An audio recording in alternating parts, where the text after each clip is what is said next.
ഉത്തരാഖണ്ഡിൽ പോയ ശേഷം തിരിച്ച് ആദ്യത്തെ ലീവായിരുന്നു കേട്ടോ ഈ മാസം. അതുകൊണ്ട് തന്നെ ക്രിസ്മസും കൂടെ ഉണ്ടായിരുന്നു. ഇപ്പോൾ പോയ ട്രീ കാര്യങ്ങളൊക്കെ സെറ്റ് ചെയ്തിട്ടുണ്ടായിരുന്നു. കഴിഞ്ഞ വർഷം നട്ട ചെടിയായിരുന്നു, ഈ വർഷം കറക്റ്റ് ആയിട്ടുള്ള. അടുത്ത വർഷം കുറച്ചും കൂടെ വലുതാവും. ഉത്തരാഖണ്ഡിലായിരുന്നപ്പോഴേ പറഞ്ഞിട്ടുള്ള കാര്യമുണ്ട് ഇവിടുത്തെ ഫുഡ്, മീൻകറി കാര്യങ്ങളൊക്കെ.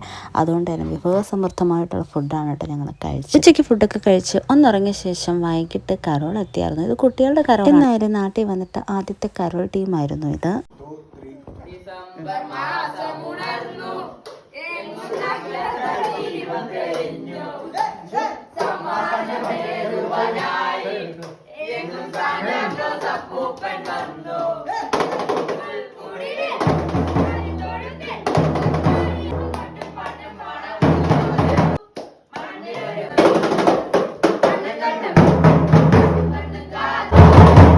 സാന്താക്ലോസ് നല്ല എനർജറ്റിക്കും പവർഫുള്ളും ആയിരുന്നു കേട്ടോ. ഞങ്ങൾക്ക് ഭയങ്കര സന്തോഷമായിട്ട് ഇതൊക്കെ കാണാൻ പറ്റിയതുപോലെ തന്നെ കാണിച്ചു കൊടുക്കാനും പറ്റി. നിങ്ങളവിടെ കരോളൊക്കെ എങ്ങനെയായിരുന്നു എന്ന്